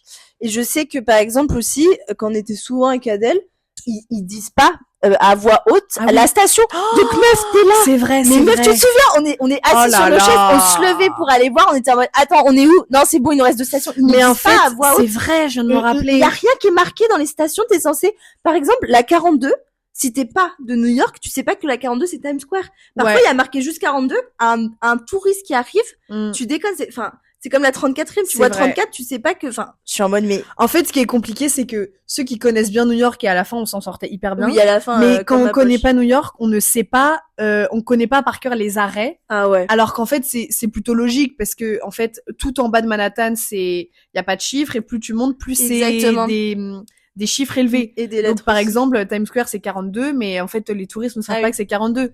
Oui, c'est ça. C'est ça, non? Mais 42, non, 34, c'est 34. Non, 34. Et Grand Central, c'est 42. Non. Oui, c'est aussi, mais 42. Et donc, en fait, donc ça veut dire qu'il faut être extrêmement vigilant quand t'es un touriste. Mais c'est un coup de main à prendre quand t'habites là-bas. Hyper dur. C'est de connaître les grandes stations. Et c'est pareil, il faut que tu saches si tu vas dans le nord ou dans le sud. Ouais. À l'est ou l'ouest, mais... Oui, c'est ça. Mais moi, je veux juste aller à un point B, pourquoi je suis obligée de savoir la boussole et tout. Je suis en mode, mais meuf. Mais le pire, c'est dur. Ouais, en fait, c'est vrai que moi, c'est un peu toi qui m'as expliqué les métros. Oh là là. Et encore, moi, j'ai pris énormément de temps avant de comprendre. J'ai pris 3 mois à comprendre. 3 mois. Tout le monde dit c'est facile de se repérer, je te nique ta mère. Moi, je préfère quand il y a des adresses avec des rues plutôt que... Mais je trouve que le pire, c'est vraiment qu'ils n'annoncent pas à quelle station on est, en fait. Ah non! T'es là, tu vois rien, t'es en mode limite, faut que tu sortes et tout, Et en fait, c'est un coup de main à prendre parce que, par exemple, si t'es dans le métro et que tu descends à, je sais pas, à la... J'en sais rien, Union Square, par exemple, bah, en fait, c'est si tu t'as juste à regarder d'un petit coup d'œil à quel numéro t'es, et en fait, c'est bon. C'est ça. Mais il faut connaître les numéros. Il faut connaître Manhattan. Ouais, il faut connaître quel numéro est situé par rapport à là où tu descends. Mais exactement, meuf. Moi, j'ai trouvé ça hyper compliqué. Par exemple, quand t'es à, je sais pas, Financial District, tu sais que t'as encore 2-3 stations avant Union Square. Oui, c'est ça. Mais ça, faut le savoir. Mais faut le savoir. Sinon, t'es collé à ton portable. Mais meuf, le nombre de fois, ou alors je croyais que je descendais à la 42, mais c'était Grand Central et c'était pas 42 Times Square. Je suis en mode, mais comment ça? Enfin bref, bon, on va pas s'éterniser sur le sujet. Ouais, ok. Bah, du coup, on va aussi aborder la thématique des expatriés à New York. Je trouve qu'il y a énormément d'expatriés à New York. La communauté française, elle est hyper importante. Donc ça, moi, je sais que ça m'avait marqué, et je me dis qu'il y a énormément de Français qui sont venus, qui se sont installés à New York, en mode qui ont fait leur délire et tout. Enfin déjà, bah mon ex-boss, je voyais qu'elle avait fait ça. Il y a pas mal de gens qui ont fait ça. Après, la communauté de mon âge des expats, je trouve que là j'ai eu un peu plus de mal à m'intégrer parce que j'avais un peu c'était des gens qui se la pétaient de ouf en fait. Bah du coup c'est pas des expats, c'est des VIE. Ouais, c'est vrai, les VIE, mais pour moi c'est aussi des expats quelques années, tu vois. Pour moi, c'est vraiment genre, j'ai eu un peu du mal à l'intégrer parce que c'était des gens, ils se sentaient plus pétés, genre en mode, c'est bon, on travaille à New York, on gagne tel salaire et tout. Et je suis en mode, mais redescends du chie comme tout le monde, mon grand. Enfin, moi, je sais que ça, c'est un truc qui m'avait un petit peu, genre, j'étais un peu déçue, tu vois. Je trouve que, genre, avec Adèle, on a vachement essayé de sortir et tout. Il y a plein de gens qui nous l'ont, enfin, on proposait souvent de sortir. Et il y a plein de gens qui nous mis à l'envers un peu. Enfin, en fait, ce qui est compliqué, c'est que à New York, soit c'est des gens qui sont là depuis assez longtemps, soit qui viennent d'arriver. Et nous, toutes les personnes qu'on a rencontrées étaient là depuis au moins 2 ans, au grand minimum. Et en fait, on sent un tel décalage entre les personnes qui viennent d'arriver et les personnes qui sont là depuis longtemps. Oui. Il y a un tel décalage, je saurais même pas l'expliquer. C'est même pas palpable, tu vois. Non, c'est pas palpable. Que du coup, bah, c'est compliqué de faire des vraies rencontres, des vrais trucs et d'être sur la même longueur d'onde, en fait. Ouais, et puis en fait, c'est aussi une plaque tournante. Enfin, New York, c'est une plaque qui tourne. Et t'as des gens qui arrivent, t'as des gens qui partent, t'as des gens qui arrivent, t'as des gens qui partent. Et en fait, t'arrives pas à construire une relation longue. Enfin, moi, par exemple, sur 1 an à New York, j'ai eu 4 types de groupes de potes. Genre, j'ai eu une grosse période avec Adèle. Ensuite, quand elle est partie, j'ai eu une grosse période avec d'autres personnes. Et ensuite, quand je suis revenue, il y a eu d'autres personnes. Enfin, en fait, c'était des gens, tout bouge, rien n'est stable. C'est ça. Il y a pas une stabilité du tout. En fait, tout le monde vient, part, arrive, part, rencontre des gens. Je pense qu'il faut être, il faut le savoir en tout cas. Il faut être solide. Après, aussi, déjà, je pense qu'il faut apprécier la solitude. Ah, faut apprécier sa propre personne. Ouais. Ça c'est c'est sûr. Mais oui, parce que la solitude à New York, moi je l'ai trouvée importante, hein. En vrai de vrai. Ça c'est sûr. Très importante. Et moi c'est ça qui a fait que je me sentais vraiment pas bien au quotidien. Moi je préférais vraiment être seule que être avec des gens qui me considèrent pas, qui s'intéressent pas à moi, qui me proposent rien et tout. Mais au bout d'un moment, c'est lourd. C'est lourd d'être tout le temps seule. Moi, j'aime choisir ma solitude, tu vois. Ouais, c'est vraiment. J'aime la choisir. C'est un luxe pour moi de la choisir. Alors que quand tu la subis, c'est lourd. Exactement. Et ici, je la choisis, alors que à New York, je la subis. Ouais. Parce qu'en fait, le nombre de fois où j'ai proposé à des potes en mode viens, on sort et toi, non mais je peux pas, patati patata, t'es trop en mode je sais pas, ils ont plein d'opportunités partout et je pense que les gens ils s'y perdent aussi. En fait, c'est ça, c'est que un peu. C'est que c'est une ville où j'ai l'impression tout le monde a plein de groupes de potes. Ouais. Et comme c'est des grands groupes de potes, bah c'est jamais très grave, j'imagine, de mettre un plan parce que c'est pas un plan. Non. Puisqu'en fait, faire un café à plusieurs, aller en boîte à plusieurs et tout, bah si tu viens pas, bah c'est pas grave parce qu'il y a, tu vois ce que je veux dire. Complètement. Alors qu'en fait, moi, je suis très petit groupe d'amis très solide. Moi aussi. Et qui ne correspond pas du tout à New York. Mais pas du tout. Mais New York, c'est la fame, hein. Enfin, c'est vraiment, les gens, ils vivent pour les caméras. J'étais en mode, mais le nombre de VE que j'ai rencontrés, ouais, non, mais moi, je me suis battue, mais ta gueule, tu chies comme tout le monde. En fait, ils sont en mode, comme s'ils étaient supérieurs à nous, alors qu'on est tous là à New York, on a tous réussi notre rêve, entre grosses guillemets. Et genre, pourquoi tu te sens au-dessus? Moi, c'est vraiment, genre, les hommes particulièrement. Les hommes en finance à New York, moi, ça a été je pense qu'on a plus rencontré. Ah, mais moi, j'ai rencontré que ça, et j'étais en mode, mais vous êtes une supériorité, enfin, stop, quoi. En fait, je pense que les Français ou autres, d'ailleurs, qui vont à New York pour le taf, ils se sentent plus pétés parce que on a tous cette image de New York, de si tu vas à New York, c'est que t'as réussi, c'est que t'es smart et tout, alors mais que... mais moi, j'imaginais cette ville comme étant, comment dire... En fait, maintenant que je sais ce qu'elle représente et ce qu'elle est vraiment, bah, j'ai pas plus de reconnaissance... pour ces gens qui vont là-bas, en fait. Ah, mais moi non plus. Maintenant, tu me dis à New York, je suis limite en mode, ah, ok. Enfin, en fait, les gens qui me disent, ouais, je pars à New York, je suis en mode, bon courage. Franchement. Non, mais tu sais que là, j'ai vu une meuf sur TikTok qui disait, ouais, mon mari part 1 an, elle était trop contente, j'étais en mode, bon courage, ma puce. Parce que, en fait, moi qui suis expat, j'ai fait vraiment beaucoup, hein. J'ai fait les pays latins, tout ce que tu veux. J'ai jamais eu autant de difficultés à m'intégrer dans une ville que celle que New York. New York, en fait, ça ressemble à Paris, mais c'est pas Paris. Bah, moi, je trouve que ça ressemble pas du tout à Paris. Enfin, ouais, mais c'est une grande ville, je veux dire. En fait, le seul point commun avec Paris, c'est que c'est une grande ville. Sinon, il y a aucun autre point commun. Mais oui. Enfin, en tout cas, moi, j'aimerais juste dire que New York, ça a été beaucoup de contrastes. Et beaucoup de hauts et de bas. Moi, j'ai eu des moments où j'étais extrêmement haut en termes de joie et tout. Et il y a des moments où j'étais extrêmement bas. Et ce qu'on disait avec Adèle, c'est qu'à Paris, on est plus linéaire. C'est pas autant variable. Ouais. Notre bien-être, il est stable, alors que New York, c'est exactement ça. C'est une ville qui exacerbe, les émotions. À fond. Tout est dupliqué. C'est je sais pas te dire, mais c'est une île qui te transforme un peu. Enfin, pour moi, il y a un camp, soit t'adores New York et tu à la vie à la mort et les gens ils se battent pour avoir la putain de green card chaque année au loto là. Soit t'as des gens comme nous en mode ok c'est de la grosse merde, enfin pas c'est de la grosse merde mais ok c'est dur, il y a beaucoup de déceptions, c'est pas ce qu'on espérait et on se sent pas si bien et on se casse vite. Donc tu vois moi je dirais que c'est un peu ces deux types de contrastes. En tout cas je pense qu'il faut pour être heureux là-bas soit faut avoir soit faut aimer la mentalité et la culture, y adhérer, soit connaître déjà des gens sur place ça c'est très important. Et y être déjà allé, ça aide énormément. Moi je pense que si j'y étais allé 2-3 fois et que j'en avais gardé un souvenir avant d'y habiter, ça aurait beaucoup changé aussi, je pense. Ouais, exactement. Si j'avais connu des gens là-bas, ça m'aurait énormément changé. Et c'est vrai que moi j'étais allée à New York quand j'avais 14 ans.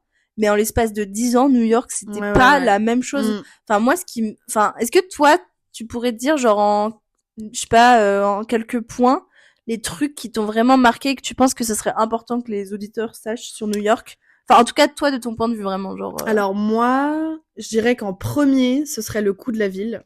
Ouais. Vraiment, pour moi, c'est le truc. C'est extrêmement cher. À savoir. Ouais. Vraiment, prévoyez un gros budget. Mais vraiment un gros budget. Même si... prévoyez un gros budget, même si vous voulez pas faire des trucs de ouf, quoi.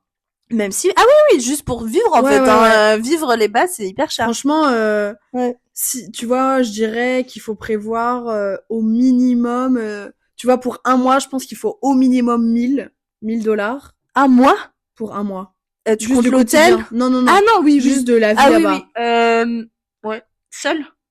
Seul, ouais. Seul, 1000.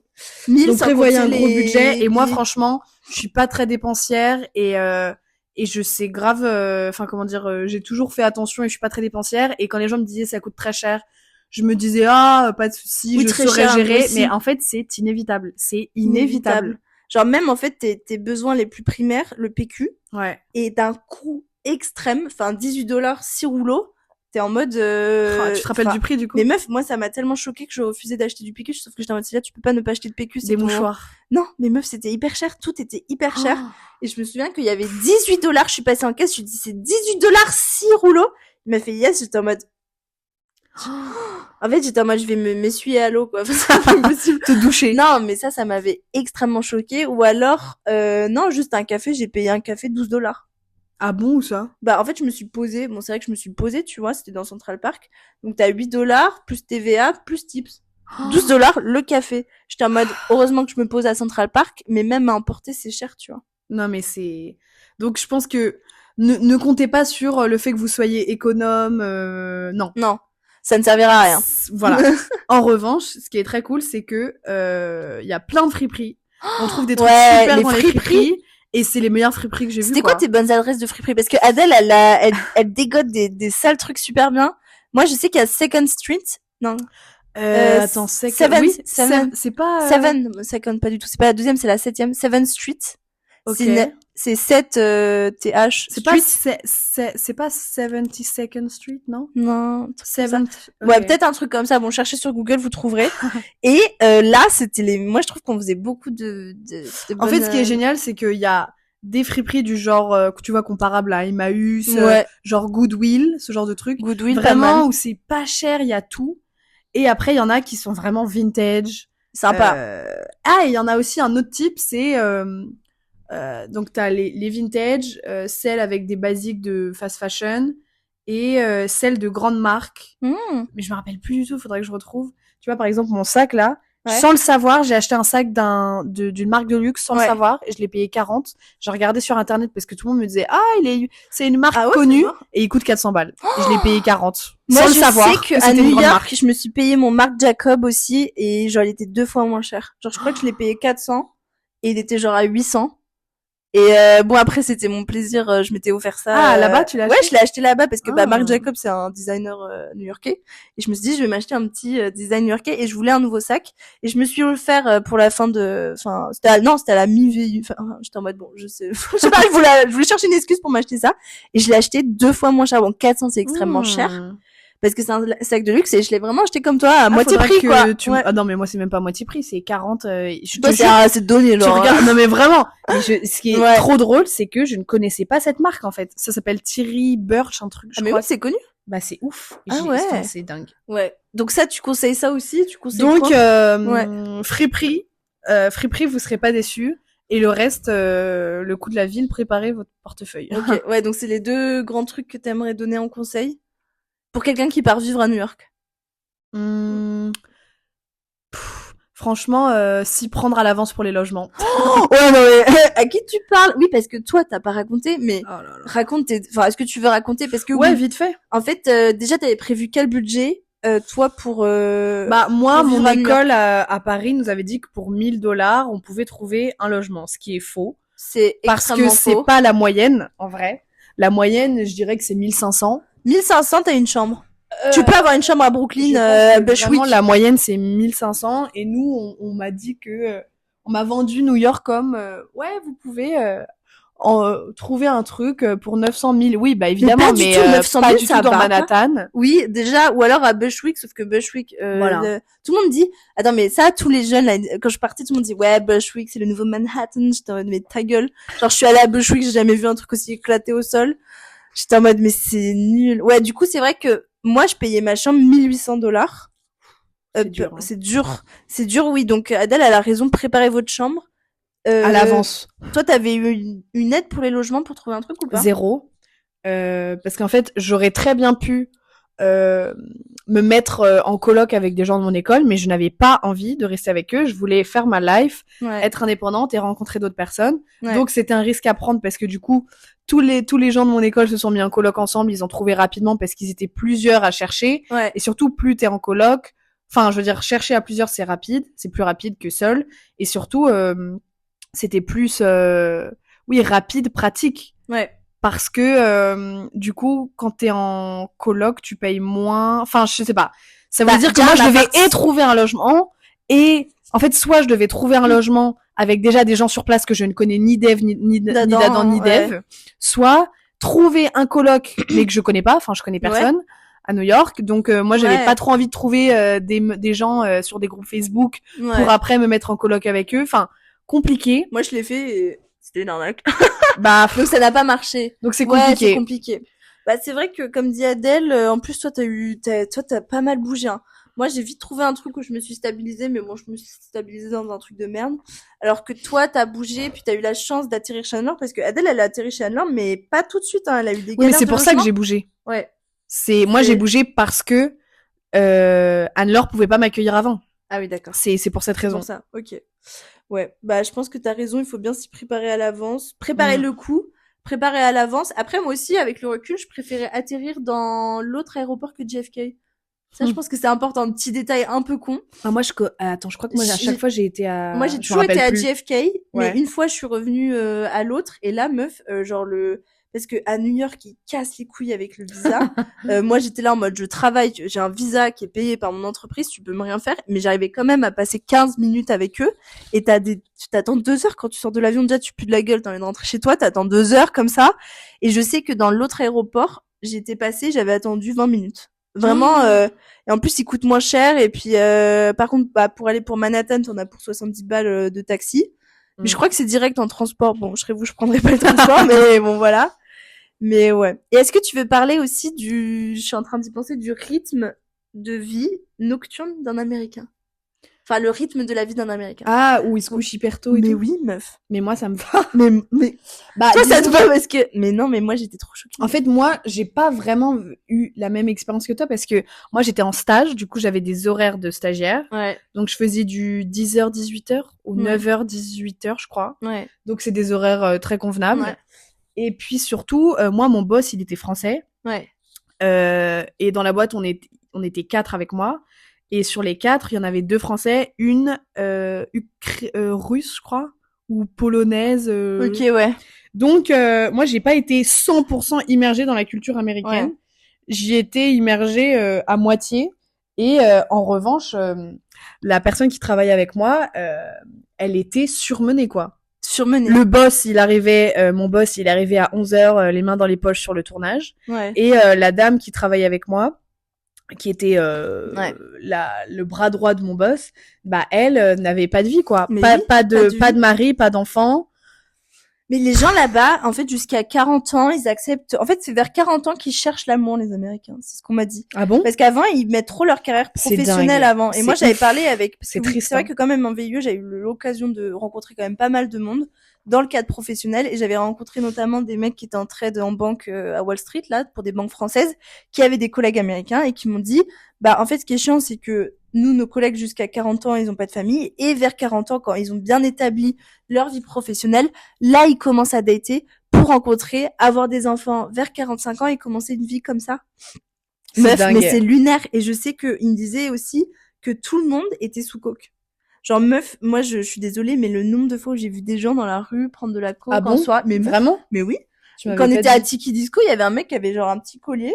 Et le petit collet, quand tu l'ouvrais, t'avais du coke et il le foutait dans sa narine. Et après, il touchait son nez et c'était fini. Et je sais que quand j'étais avec mes potes, de trade et tout, avec qui j'allais aller boire un verre, c'était en août. Genre vraiment, ils m'ont dit, mais c'est là, tout le monde est sous coke. Et genre vraiment, si tu veux tenir la cadence de Wall Street, faut que t'ailles sous coke. Et j'étais en mode, c'est lunaire. Et ce qui est fou, c'est que j'ai l'impression que les Américains sont hyper actifs. Genre, moi, mes colocs, bon, toi, t'étais en coloc avec 2 Françaises, mais genre, moi, elles se levaient à 5 heures. Tout le monde se levait dans la baraque à 5 heures. Moi, je me levais à 8 heures, meuf. Quand je me levais à 8 heures, tout le monde me disait, mais Célia, j'ai cru que t'étais déjà partie, tellement tu te lèves tard. J'étais en mode, meuf, il y a des 8 heures. Et tout le monde se couche à 21 heures. Les boîtes de nuit ferment à minuit. Ça, pour le coup, c'est, non, pas minuit, abuse pas, 3 heures. Ah non. Mais t'as même pas fait de boîte de nuit. Si, meuf, on a fait non, le silencieux, il a fini à 3 heures, hein. 2 heures. Bah, c'est pas minuit. Ouais, c'est pas minuit, mais... Ah là là, les Marseillaises. Les Marseillaises, ouais, c'est vrai. Enfin, je suis Marseillaise un peu, mais moi, pour le coup, ça me va très bien que les boîtes, elles ferment à 2-3 heures, hein. Moi, ça me dérange pas, mais c'est juste, je suis pas habituée à ce rythme, quoi. Moi, je suis ravie, vraiment. Ouais, ça, toi, t'as bien aimé. Bah, en fait, oui. Comme ils se lèvent tôt le matin. Ça va avec leur rythme de vie, en fait. Oh. C'est un rythme effréné où ils font que taffer comme des porcs. Ouais, c'est vrai. Que taffer comme des porcs et ça ne s'arrête jamais. Voilà. Ouais, putain. Donc, heureusement qu'ils se couchent un peu tôt le week-end, quoi. Ouais, c'est vrai, heureusement. Est-ce que tu vas aborder une dernière thématique ou pas sur le sujet de New York? Bah, alors, à la base, on devait parler des expats. Oui, je voulais juste dire que je pense que la vie la plus douce là-bas, c'est quand tu as une famille déjà construite. Ouais. Et que ton mari ou toi-même t'es envoyé pour le taf à New York. Je pense que c'est la vie la plus douce parce que t'as de l'argent, il y a une grosse communauté de Français là-bas, et pour le coup, les Français à New York, ils sont hyper solidaires entre eux, il y a une grosse communauté. C'est très vrai, ça. Et je sais pas, enfin moi, c'est la vie qui m'a vendu du rêve. Trentenaire, quarantenaire, je trouve. Oui, c'est ça, trentenaire, quarantenaire. Ouais. Tu vois, moi vraiment, je pense que c'est la meilleure vie parce que t'as beaucoup d'argent, t'as un métier, t'as un boulot stable, donc t'as pas besoin de te battre. C'est ça. Et puis du coup, il y a une telle communauté que je pense que les familles entre elles sont très vite. Je pense que c'est plus facile de se lier d'amitié avec des familles d'expats que des jeunes étudiants expats. Ok, ouais, je suis d'accord. Après aussi, j'étais en train de penser, comme tu dis, moi je pense que la qualité de vie, elle se retrouve aussi dans le quartier où tu es. Bah oui. Éviter Harlem à tout prix, genre vraiment éviter Harlem. Au-dessus de la 95, ne passez pas au-dessus de la 95. Je sais que moi, Upper West Side, Upper East Side, j'ai bien aimé. Upper West Side, j'ai adoré. Midtown, je déteste. Par contre, Greenwich Village, j'ai adoré. Soho, j'étais pas trop fan. Soho, je suis pas hyper fan. Je sais pas ce que t'en penses. Et Dumbo, j'adore Dumbo. Trop sympa. Trop sympa, moi, mais là c'est extrêmement cher. Tu sais, à côté de Dumbo, comment ça s'appelle déjà? Juste à côté de Dumbo. Brooklyn, enfin. Oui, enfin, c'est Brooklyn Dumbo, c'est vrai que c'est con. Mais il y a un quartier juste à côté, juste en dessous de Dumbo, trop sympa, trop beau. Et du coup, qui est proche de Manhattan. Ok, ouais, non, j'ai pas le nom. Dans lequel Alix habitait. Bon, j'ai oublié. Ok. Et c'est hyper sympa là-bas. En plus, c'est direct pour aller jusqu'à Wall Street, donc pour les gens qui travaillent à Wall Street, c'est vraiment pas mal. Ouais. Donc moi, je conseillerais d'habiter aussi là-bas et de bien pas habiter à Times Square et tout parce que c'est hyper stimulant, c'est trop, il y a beaucoup de craquettes, il y a pas beaucoup de supermarchés. Moi, je dirais Upper West Side, franchement. Upper West Side, c'était moi j'ai vachement cherché, j'ai pas trouvé. En fait, c'est un peu jeune étudiant, tu vois. Moi, ça me fait penser un peu au 15e arrondissement. Ouais, exactement, côté convention, un peu jeune étudiant. Ouais. Un peu 15e arrondissement, ouais.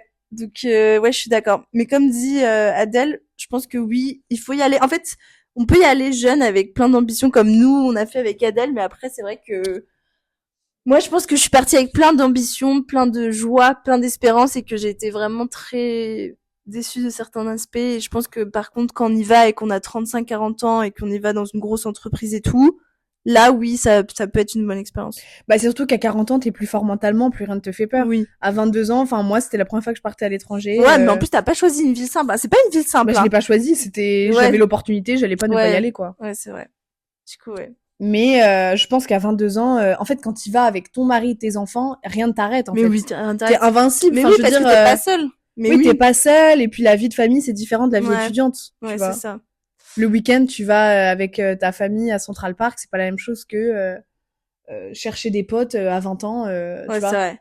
En fait, ce qui est bizarre, c'est que j'ai pas un ou quelques mauvais souvenirs, c'est plus genre un ensemble de déceptions. Mais en fait, j'ai tellement repris ma vie dès que je suis rentrée à Paris que j'ai limite oublié ce qui s'est passé avec chaque personne et tout.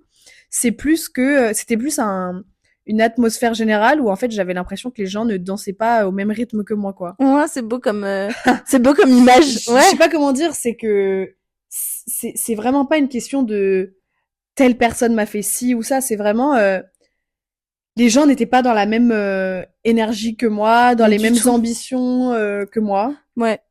Moi je trouve que c'était vachement des gens, je sais pas, des gens qui étaient aveugles de New York et qui n'acceptaient pas que New York ça pouvait pas être ouf en fait. Genre je sais pas, moi je trouve que les gens ils trouvaient toujours le positif. Je suis en mode mes meufs assument quand même qu'il y a ça qui vont pas. Et genre je sais pas, j'ai une pote, elle se retrouvait en fin fond d'Harlem à se faire agresser tous les soirs par des crackheads et elle me disait bah moi je me faisais agresser mais c'était trop bien parce que j'étais vraiment à 30 minutes à pied de Central Park et tout, mais j'étais en mode mais meuf tu peux pas me dire que t'as une qualité de vie correcte si tu vis comme ça. Je pense aussi que c'est un type de personnalité qui est plus ou moins compatible avec cette ville. Exactement. Je pense que les hypersensibles ne sont pas compatibles avec cette ville. Ouais, je suis très d'accord. Les hypersensibles et les économes. Enfin, ceux qui aiment... Ceux qui font attention à leur budget. Ouais. Et après, je trouve qu'aussi, c'est hyper drainant, New York. Je sais pas pour toi, mais moi, je trouve que ça m'a drainé de ouf. Enfin, dans le sens où c'est hyper stimulant, il y a beaucoup de bruit souvent, il y a beaucoup de pollution sonore. Beaucoup d'agressions avec les craquettes et tout ça, et je trouve que ça, non mais moi c'est vraiment les craquettes qui m'ont traumatisé, hein, genre au quotidien. Après il y en a pas qui t'ont agressé au sens, enfin il y en a un qui t'a touché. Ouais, et un autre qui m'a pris la main quand même. Là tu marches dans la rue, t'as un vieux pélo qui te tient la main, mais ça va pas. Enfin c'est pas une agression, oui, genre en mode agression physique, je vais porter plainte, mais ça reste quand même un mec qui t'a touché la main, qui t'a tenu la main pendant 4-5 secondes quoi. Je sais pas, moi je trouve ça quand même ça très désagréable. Enfin voilà. Bon, sur ces bonnes paroles, on va quand même rester positif. New York, c'est quand même super. Enfin, Adèle, aujourd'hui, toi, t'as des trop bons souvenirs quand même. Moi, c'est une ville qui m'a vraiment marquée. Ouais. Parce que j'ai beaucoup appris sur moi. Oui, c'est vrai. Sur moi-même, sur... En fait, j'ai fait un état des lieux avec moi-même, en fait. C'était un gros travail d'introspection. Ouais. Parce qu'en fait, quand t'es seule, éloignée de ta famille, de tes amis, de tes repères, de tes habitudes, bah, naturellement, tu penses beaucoup à, je sais pas, à tes valeurs, à ce que tu aimes, à ce que tu veux dans ta vie, à ce que tu cherches, à ce que t'as réussi, ce que tu veux encore achever ou pas. Ouais. Et moi, ça m'a fait énormément grandir. Ouais. Et c'est une expérience que j'oublierai jamais, vraiment. Ouais. Impossible. Et puis je pense que j'y retournerai plus tôt que ce que je pensais, en fait. Ah ouais. Tu vois, en fait, je pense que c'est la vie est douce quand t'es touriste. La vie est extrêmement douce en touriste. Et moi, comme on a fait entre guillemets toutes les erreurs, ah bah maintenant quand on reviendra, on saura où aller, quoi faire, qui voir, quoi. Ouais.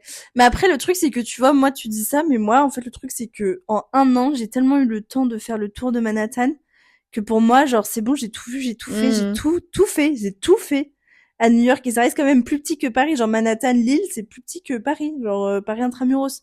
Et ça on s'en rend pas assez compte je trouve. Et genre moi j'avais regardé vous pouvez regarder la superficie de Paris, la superficie de Manhattan, c'est exactement la même chose. Et après oui, je pense que tu vois, toi maintenant t'as eu le recul de 6 mois, moi ça fait à peine 2 mois que je suis rentrée, je suis encore un peu la tête dedans. Et je sais que New York, je trouve que c'est beaucoup d'étoiles pour finalement pas grand chose. En fait, il y a aller en vacances, donc ça c'est extrêmement bien. Et puis il y a aller où t'y vas, et là par contre comme tu dis, tu t'apprends à quitter. Moi meuf, mais j'ai jamais autant appris sur moi-même. Ah bah tu vois. Meuf, mais oui, mais genre, Enfin, ça a été d'une violence. En fait, c'est comme un reset avec toi-même, en fait. Mais j'avais pas demandé ce reset, en fait. Et juste, je me suis pris une grosse claque dans la gueule. Et New York m'a appris qui j'étais. New York m'a poussé à des extrêmes auxquels je ne pensais pas faire face. Mais quand je te dis que ça m'a poussé à des extrêmes, c'est vraiment genre, meuf, je suis allée dans le plus profond de moi, chercher, puiser, genre, l'énergie pour me battre. Parce que au quotidien, je trouvais que New York, c'était bon, il y a eu des très beaux jours comme il y a eu des très mauvais jours, tu vois. Genre, je sais que le travail américain, c'est très individualiste, tout le monde en a rien à foutre. Tu te démerdes, c'est ta merde. Tu peux te faire virer du jour au lendemain. Ça, c'est très dur. C'est d'une difficulté. Enfin, je trouve que prouver tous les jours, alors qu'en France, tu peux, enfin, t'as 3 mois de préavis. À New York, on te dit t'es viré, le lendemain t'es viré. Même pas, t'es viré dans l'heure, quoi. Tu ouais, dans l'heure. T'as plus de thunes. T'as des soucis de santé, meuf. T'es mort. Une ambulance, ça coûte 10 000 euros. C'est horrible. Et surtout, les craquettes, la vie, la vitesse de la vie, c'est pas du tout détendant. Enfin, moi, à part Central Park, où j'ai la vie n'est pas douce. La vie est intense. Mais ça veut pas dire qu'elle est mauvaise. Juste, elle correspond pas à tout le monde. C'est ça. Mais je pense que New York. S'il y a des gens qui adorent. Ouais. En fait, tu vois, l'une de mes colocs n'aime pas du tout Paris. Tout comme moi, j'aime pas trop New York. Et ça veut pas dire qu'il y a une ville mieux que l'autre. Juste, il y a des personnalités qui matchent mieux avec. Il y a des gens, ils pourraient mourir villes. Pour New York. Et genre, moi, je pourrais mourir pour Paris. Moi aussi. Franchement, Paris, j'adore. Ouais. Mais Paris, il y a une qualité de vie déjà, les transports, la sécurité. Enfin, tout le monde dit ouais, c'est un peu dangereux. Ça n'a rien à voir avec New York. Franchement, ça n'a rien à voir avec New York. Déjà, à partir du moment où les mecs sont pas armés. Mais oui. Bon, on a parlé d'armes, mais bon, on va pas aborder le sujet. Mais genre, c'est vrai que moi, j'avais des souvenirs où je rentrais dans les magasins, il y a marqué no gun, enfin gun free area. Je suis en mode, mais merci de préciser. Et le nombre de shoots qu'il y a eu. Enfin, moi, je me souviens, je lisais le journal, tous les jours, il y avait eu des shoots et tout. Bah, bien sûr, plusieurs fois par jour. Plusieurs fois par jour, quotidien. Et puis, ça arrive dans plein Manhattan, hein. Ça peut arriver à Brooklyn, ça peut, enfin, partout, en fait. Ça peut vraiment arriver partout. Et donc, ça, je trouve que, on le dit pas aussi, mais tu vois, la fille dont on parlait tout à l'heure, qui a fait l'école de cinéma, elle m'a dit qu'un jour elle était rentrée dans son subway, enfin dans la rame de métro, et qu'il y a un mec qui avait un gun et qui a commencé à tirer sur tout le monde et elle a dû se mettre sous les sièges. Oh, meuf, mais pour Camille, ouais. Et genre elle m'avait raconté ça, elle m'a dit pendant genre 3 mois j'ai pas pu prendre les transports tellement ça m'a traumatisée. J'étais en mode mais enfin les gens est-ce qu'ils savent ça? C'est horrible. En fait, tu vois, t'as vacances où tu vois le rêve et t'as la vraie vie. Moi, je pense que New York, c'est une vie où tu peux vivre 1, 2, 3 ans, mais tu peux pas y faire une vie. Moi, je suis d'accord avec toi. Mais tout le monde n'est pas... a des besoins différents, oui, c'est ça. Et pense différemment et tout. Ouais. Mais je suis d'accord avec toi. Ouais. En fait, quand on a connu Paris, c'est vrai que ça me paraît... Paris, tu peux tout faire à pied. Les transports... En fait, pour moi, Paris regroupe vraiment tout. La culture, la gastronomie, la praticité au quotidien. Non mais oui, parce que surtout même la gastronomie, comme tu dis, moi je trouve ça pas ouf en New York. En fait, c'est un truc de dingue parce que les touristes qui viennent à Paris, ils ont un petit creux, ils vont à la boulangerie, 1,40€ le pain au chocolat. Mais oui. Je suis allée à Londres ce week-end, bah le petit creux c'est un donut à $4. Ouais, exactement. 4 livres. Exactement. Donc les petits creux ils te coûtent cher en fait, hein. Voilà. C'est des gros creux dans ton trou budgétaire en fait. Surtout que nous les viennoiseries, on les fait divinement bien quoi. Mais oui, et puis on mange bien et puis voilà quoi. Enfin bref, on va peut-être finir parce que sinon ça va être un long podcast, mais en tout cas merci beaucoup Adèle d'avoir fait ce podcast avec moi, ça m'a fait trop plaisir et on vous fait des gros bisous. Bisous. Alors, suite à la discussion avec Adèle, j'ai décidé de faire une deuxième partie où je vais vous parler un petit peu de mes petits conseils, trucs et astuces pour, gagner en plus-value lors de votre voyage à New York. Alors, déjà, moi, j'ai vraiment des petits conseils vraiment pas mal. Je me souviens que au taf, je m'ennuyais tellement que j'ai commencé à faire un guide touristique. Je pense que je vais le poster sur TikTok et Instagram à toutes les personnes qui me suivent, vous irez voir ça. Je pense que ça pourra vous intéresser à toutes les personnes qui partent à New York City. Alors, premier conseil, JFK Manhattan, c'est possible, pas seulement en transport. En fait, en transport, c'est possible, mais c'est un enfer parce que déjà, ça met 1h30. Certes, ça coûte $3, un truc comme ça, mais ça met 1h30 et je sais, et là, vous allez me remercier du fond du cœur, qu'il y a une deuxième solution dont personne parle. Et ça, franchement, rien que pour l'astuce que je vais vous donner, abonnez-vous et likez tout ce que je fais parce que franchement ça le mérite d'être connu. En gros, pour vous expliquer, pour toutes les personnes qui décident d'attirer à JFK. Bon, JFK déjà c'est pas l'aéroport que je considère le meilleur parce qu'il y a beaucoup d'attentes avec la douane et tout, mais bon, si vous arrivez à JFK, c'est quand même pas mal. Je vous conseille de prendre du coup le AirTrain. Le AirTrain, en gros, c'est un train qui fait un cercle sans cesse dans l'aéroport et qui fait tous les terminals, dont un arrêt qui se trouve à Jamaïca. Moi, je vous conseille de descendre à Jamaïca. Donc, en gros, ça fait Jamaïca, Terminal 1, Terminal 2, Terminal 3, Terminal 4, bref, jusqu'à 8, et ensuite Jamaïca. Descendez à Jamaïca. Et ensuite, quand vous arriverez, bon là, on est vraiment très très précis, quand vous arriverez à la sortie de Jamaïca, on vous proposera directement de prendre les lignes de métro. Je crois que de mémoire, c'est la J et la E, pour aller dans Manhattan. Non, vous êtes pas des touristes. Maintenant, comme vous écoutez mes podcasts, vous savez comment faire comme les gens locaux. Vous allez prendre le LIRR. C'est le Long Island Railroad. Et ça, par contre, je sais que Google ne le propose pas, Maps ne le propose pas. Enfin, du moins, au moment où là où je vous parle, il le propose pas. Donc, en gros, un Long Island Railroad, c'est genre comment vous dire, c'est un espèce de train, c'est un peu comme un TER qu'on a en France, et il est accessible dans la station Jamaïca. Donc en gros, quand on arrive normalement, enfin, vous allez voir, il y a genre des escalators qui descendent, et quand vous prenez genre à gauche, donc ne prenez pas les escalators, allez à gauche et vous allez voir LIRR. Et ça, c'est ce que vous allez prendre, c'est un TER. Les tickets, ok, sont plus chers qu'un ticket de métro, je crois que c'est genre 10$, mais les gars, en prenant ça, donc direction Jamaïca, vous allez direction Manhattan. Je crois qu'il y a plusieurs arrêts, il y a Grand Central et Penn Station. Moi, je vous conseille Penn Station parce que c'est le plus central, mais Grand Central c'est très central aussi, comme le nom l'indique. Et ça coûte à peu près 10$, un truc comme ça. Prenez bien vos tickets parce que les Américains ils vérifient tout le temps les tickets. C'est à peu près 30 minutes. Contre 1h, 1h30 pour le métro habituel, donc je vous conseille vraiment ça. Ensuite, vous arrivez dans la gare de Penn Station ou Grand Central et franchement, c'est nickel. Je pense que c'est un des meilleurs conseils que je peux donner à toute personne qui va à New York et qui veut pas prendre un taxi à 90 balles. Enfin voilà, parce que oui, en moyenne, moi je me souviens que j'avais payé JFK Wall Street 90 $, sans tips, donc voilà, c'est un petit coup. Ensuite, l'auberge de jeunesse que je vous conseille le plus en tant qu'étudiant, c'est le Westside YMCA. Donc c'est Westside YMCA. Et en fait, c'est un hostel, c'est une auberge de jeunesse qui est vraiment hyper bien située dans Manhattan. Donc moi, je vous conseille vraiment cet endroit. En gros, elle est en bas à l'ouest. En fait, elle est dans le Upper West Side et elle est en bas à gauche de Central Park. C'est très très bien situé, c'est hyper propre. Il y a un putain de rooftop qui est trop trop sympa et surtout vous traversez la rue, vous êtes à Central Park quoi. Enfin vraiment c'est trop trop bien, hyper bien desservi, c'est propre. Je conseille vivement. Je vous conseille également en troisième point de faire un diner. Par pitié, faites un diner. Je vous conseille dans l'Upper East Side le diner qui s'appelle Aegis Lunchonette, donc EJ apostrophe Lunchonette. Il est excellent. Je vous conseille même de prendre les pancakes qui sont tout bonnement délicieux et je crois qu'il y a un poulet bacon, un truc comme ça qui était vraiment pas mal.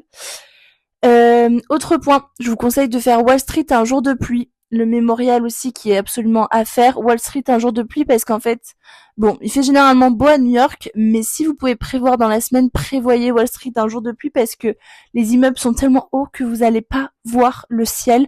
Donc autant en profiter pour... en fait, c'est très sombre, hein, Wall Street, faut pas oublier ça. Donc je vous conseille vraiment ça, de faire ça genre un jour de pluie. Le mémorial est absolument à faire. Je recommande. Il est extrêmement bien. Aussi, j'ai fait, du coup là, je pense que je vais poster un peu un jour Brooklyn, Chinatown, Little Italy, Manhattan Bridge, tout ça à faire. Je vais le poster sur TikTok et Instagram, mais je vous conseille vraiment de toujours commencer la visite du Brooklyn Bridge. Donc vous savez, c'est le pont qu'on voit partout dans les films. À partir de Brooklyn, ne faites pas l'erreur de partir de Manhattan parce que c'est plus simple. Ça n'a aucun intérêt. Enfin, si, ça a de l'intérêt. Mais en fait, le truc, c'est que quand vous partez de Brooklyn Bridge, déjà, le soleil est dans votre sens, donc c'est plus agréable. Et de deux, vous voyez Manhattan et c'est ça qui est tout impressionnant. Alors que si vous faites l'inverse, Manhattan est dans votre dos et vous n'avez pas une vue impressionnante. Je vous conseille d'ailleurs de commencer par ça comme premier jour dès que vous arrivez, parce que généralement vous êtes dans le décalage horaire et il faut vous êtes levé vers 6-7 heures et profitez d'aller à Brooklyn Beach tout le matin parce qu'il n'y a pas grand monde et franchement ça c'est top. N'hésitez pas ensuite à la fin de Brooklyn Beach vous arrêter, genre manger un petit bout à Chinatown et continuer dans l'après-midi vers Soho et même pousser pourquoi pas à Washington Square Park quoi. Enfin vraiment il y a vraiment un truc très sympa. Donc c'est un itinéraire que je vais poster sur les réseaux et moi franchement je l'ai fait plusieurs fois et elle est vraiment sympa, je vous le conseille. Autre point, par pitié, écoutez-moi bien là, tous les gens qui vont à New York et qui font que du métro. Moi j'étais comme vous, pendant 4 mois j'ai fait que du métro. Bon, en hiver je conseille pas, mais faites du ferry du mois de septembre jusqu'à novembre et du mois de mars-avril jusqu'à septembre en gros. Enfin vraiment par pitié faites du ferry. Le ferry c'est un ticket qui vous coûte 2,50 €, qui est valable pendant 2 heures donc vous pouvez faire toutes les lignes. Moi je vous conseille vraiment de faire un petit tour, genre faites-vous un kiff, il y a une application, je crois que c'est MTA Ferry, un truc comme ça. Et genre faites-vous un kiff et faites-vous un tour de l'île de Manhattan en ferry. Ça coûte rien du tout, ça dure 2 heures, c'est trop sympa. Moi je sais que par exemple quand j'habitais dans l'Upper East Side, je prenais le ferry à la 96 qui était juste à côté de chez moi, genre à 10 minutes à pied, et je prenais le ferry pour aller jusqu'à Dumbo, donc voilà c'est de l'autre côté, et je mettais quasiment, bon peut-être un peu plus de temps que les transports, mais franchement, c'était hyper agréable, je bronzais et tout, enfin c'était trop top. Vraiment, je vous conseille de prendre les ferries. Je trouve qu'il y a aucun itinéraire qui parle de ça. Je me dis vraiment les gens qui ont fait ça, personne n'en parle, ils connaissent pas New York quoi. Ensuite, allez boire un coup au rooftop Palo Santo. Par pitié les amis, allez à Palo Santo. Palo Santo, c'est un rooftop, il y a de très bons nombreux rooftops à New York. Ceux de Manhattan sont excellents, mais alors ceux de Brooklyn sont encore mieux parce que la skyline elle est encore plus impressionnante en fait. Enfin vraiment, Palo Santo c'est extrêmement sympa. Je vous conseille d'y aller. C'est c'est à Brooklyn, mais c'est Brooklyn, vous voyez, genre c'est en face de l'Upper East Side, c'est de ce côté-là. Je vous conseille vraiment de le faire. Allez boire un coup, faites-vous un petit apéro là-bas. Si vous voulez faire la fête, allez faire la fête. Vraiment, allez-y, vous ne regretterez pas. Ensuite, Coney Island. Moi, je vous conseille de faire un détour à Coney Island si vous êtes du genre à bien aimer les attractions ou alors si vous avez des enfants. Allez à Coney Island en été. Franchement, moi, je trouve que ça vaut le détour. J'ai zéro regretté d'y être allée. Ça se fait en une journée, c'est direct. Vous prenez la Q-Line, la ligne numéro Q, et c'est direct en 1 heure de Manhattan. Et quand il fait beau, c'est agréable. Vous allez à la plage et franchement, c'est un truc que j'ai jamais fait. Enfin, j'ai jamais vu un parc d'attractions sur une plage. Sachez que bon, les attractions coûtent en moyenne 10 $. En fait, il n'y a pas de plan d'entrée, c'est vous payez à l'attraction. Donc oui, c'est un petit budget, mais je vous conseille vraiment d'y aller parce qu'en plus là-bas, vous pouvez manger des super comment ça s'appelle, les hot dogs. Franchement, mais trop bien. Et puis se poser sur la plage, ça peut permettre de faire une petite coupure un peu verte entre guillemets quand on visite New York. Ensuite, faire un jazz club, par pitié, moi j'adore les jazz clubs, je vis pour ça, je meurs pour ça, je les ai tous faits. C'est un petit coup, je vais pas vous mentir, mais je vous conseille vraiment le Zinc Bar. Wow, le Zinc Bar. En fait, sachez que tout bar de jazz qui est autour de Washington Square Park, pour moi, sont les seuls bons jazz bars. Le reste, pour moi, c'est pas des jazz bars. Enfin, oui, ça en est, mais vraiment, le quartier des jazz bars, c'est à côté de Washington Square Park. Vraiment, c'est pas négociable. Ensuite, voir un gospel, par pitié, même si vous n'êtes pas croyant ou quoi, c'est vraiment à prendre. Je vous conseille à 1000% le Bethel Gospel Assembly. Bethel, je vous le dis, c'est B-E-T-H-E-L, Gospel Assembly. Il me semble que c'est à 11 h ou à 10 h les messes. Il y a des messes en français parce qu'il y a une grosse communauté francophones là-bas. Et il y a des messes en anglais. Moi, je vous conseille de faire en anglais. C'est vraiment des chants et tout. Et puis en fait, ils savent que vous êtes touriste, donc vous allez être mis à l'étage et vous allez vraiment bien voir. Et franchement, mais je recommande. J'ai trop kiffé. Ensuite, avis très personnel, le MoMA vaut plus le coup que le Met. Bon, les deux sont extrêmement bien, mais quitte à choisir, moi je vous conseille d'aller au MoMA. Pourquoi ? Parce que le MoMA, ça représente plus l'art américain comme on le connaît, alors que le Met, c'est un art européen comme on a un peu l'habitude avec le Louvre et tout ça. Par contre, le Met, il est vraiment très sympa. Conseil aussi que personne ne sait, que personne ne divulgue. L'été, je crois que c'est juste au mois de juillet ou août, un des 2 mois ou peut-être les 2 mois, le Met a un rooftop. Est-ce que vous le saviez ça ? Personne ne le sait, personne ne le promeut parce que seuls les gens qui habitent y vont. Et il est extrêmement bien, c'est un très beau rooftop, je vous le conseille. Il le promeut pas du tout, donc en fait quand vous irez au Met, ils le montreront nulle part, mais il est bien présent et je vous conseille de le faire. Après le MoMA, moi j'ai adoré parce que c'est vraiment de l'art américain, enfin c'est vraiment pas mal, je vous conseille aussi. Enfin plus du coup. Ensuite, un des 2 derniers points, prenez une demi-journée pour faire Central Park. Ne bâclez pas Central Park. Par pitié. Central Park, c'est le poumon vert de New York. Ne bâclez pas cet endroit. Je vous conseille à 1000% de commencer, enfin, limite, ce que vous devriez faire, c'est partir, genre, à 10h, vous voulez vous faire une petite pause dans votre semaine. Partez à 10h, prenez des bagels à manger, vous faites un pique-nique dans Central Park et continuez l'après-midi parce qu'en fait, il y a tellement de choses à faire dans Central Park. Allez, surtout, je trouve que les touristes ne vont pas aussi loin dans Central Park parce que c'est extrêmement grand. Ils vont surtout vers le bas, en fait, de Central Park. Mais montez haut, mais montez genre jusqu'au Jacqueline Kennedy Réservoir. Et après, pas besoin d'aller voir aussi haut parce qu'il y a moins de trucs intéressants entre guillemets. Mais moi, le réservoir, je trouve qu'il y a plein de gens qui l'ont pas fait et il est hyper bien. Genre, faites le tour à pied, c'est genre 1 ou 2 kilomètres et ça vaut trop le coup. Après, il y a aussi le château à visiter. Ensuite, il y a le zoo. Bon, le zoo, il est assez décevant. C'est pas comme dans le, c'est pas comme dans le Disney ou le DreamWorks. Je sais plus ce que c'est, mais bref, c'est pas aussi bien que ce que je pensais. Déjà, il y a pas de lion, donc j'étais un peu déçue. Donc voilà, vraiment prenez au moins 4-5 heures. Vous pouvez louer des vélos. Je sais que vous pouvez faire des locations de vélos à la journée, mais moi je vous conseille de prendre les Vélib qui sont disponibles genre en borne, un peu comme ce qu'on a à Paris. Attention, vous allez vous dire non mais c'est super cher de l'heure et tout. Oui, c'est super cher, mais par contre, astuce encore de la CC qui est de fou, prenez le pass à la journée. Moi, parfois, je faisais ça quand le week-end, je prenais un pass à la journée et je crois que de mémoire, il était à 20$. Et à 20$, un pass à la journée, les gars, vous avez des trucs à faire, hein, franchement, trop. Ça, c'est vraiment enfin, voilà, je vous donne des conseils, c'est vraiment mes conseils du fond du cœur, quoi. Et le dernier point, que ça, seulement les gens qui habitent à New York le savent, enfin, je pense, pour aller voir la Statue de la Liberté. Bon, il y a ceux qui vont y aller pour aller faire le musée de l'immigration que je recommande à 1000%, franchement, mais il est trop top. Mais il y a d'autres personnes qui vont pas vouloir trop payer, ce que je peux comprendre parce que New York c'est cher. Il est possible de prendre un ferry qui est gratuit. En fait, ce qu'il faut que vous fassiez, c'est que vous allez dans le sud de Manhattan, donc vous allez à Wall Street. Imaginons, vous faites la journée mémoriale, visite de Wall Street, et vous dites, bah pourquoi pas faire la Statue de la Liberté. Déjà, on la voit hein, du bas de Manhattan. Moi, ce que je vous conseille de faire, c'est d'ensuite rentrer dans une station ferry. Et là, vous allez prendre un ferry direction Staten Island. Staten Island, en gros, ça va être un gros ferry. Et là, vraiment, mais je vous donne les conseils du turfu. Par pitié, vous vous mettez à droite. Ok ? Quand vous rentrez dans le ferry pour aller direction Staten Island, vous vous mettez à droite. Et là, vous allez voir la Statue de la Liberté. Mais vraiment, genre proche. Hein, on passe à côté. Hein, c'est vraiment... c'est pas des lol. Et ensuite, vous allez arriver à Staten Island.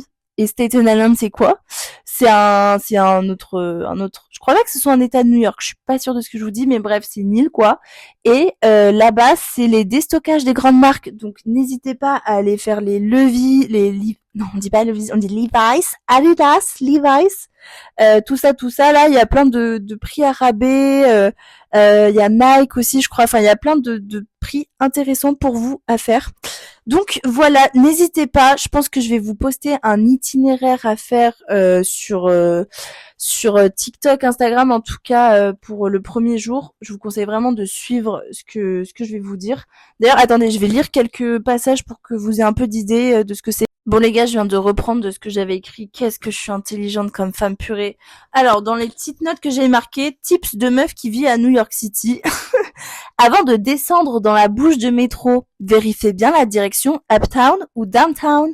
Dans la plupart des cas, il n'est pas possible d'accéder aux deux directions depuis la même bouche de métro. Vous devez ressortir et traverser la rue pour prendre la direction opposée. Lol, c'est vraiment ce que j'ai marqué. Donc en gros, pour vous l'expliquer, parfois vous allez voir, waouh, c'est genre la Q, genre par exemple c'est la ligne Q. Faites bien attention à si c'est marqué downtown ou uptown parce que en gros vous allez dire mais non, on peut accéder si on descend dans la bouche à la uptown. Non, en fait, t'accèdes à un endroit, c'est une destination nord, mais c'est pas nord-sud comme en France en fait. Je sais pas si je suis claire, mais faites bien attention à ça. Le nombre de fois où je suis descendue et j'ai dû remonter, voilà, ça saoule. J'ai marqué également, donc ça c'est ce qu'on disait avec Adèle juste avant, parfois les noms de stations sont écrits en chiffres. 42 c'est égal à Times Square, 34e c'est Herald Square, 14 c'est Union Square et 4 c'est Washington Square. Donc ça à bien noter aussi, c'est un peu des fous je trouve les Américains. Ah oui, et par rapport au ferry, un ticket $4, pardon, j'avais dit 2,50 je crois, c'est 10 tickets, $27,50. Moi je vous conseille de prendre 10 tickets, hein. Si vous êtes en famille ou à deux ça vaut le coup. Si vous êtes en été, par pitié, faites le ferry, genre vraiment pour moi, pensez à moi et faites le genre.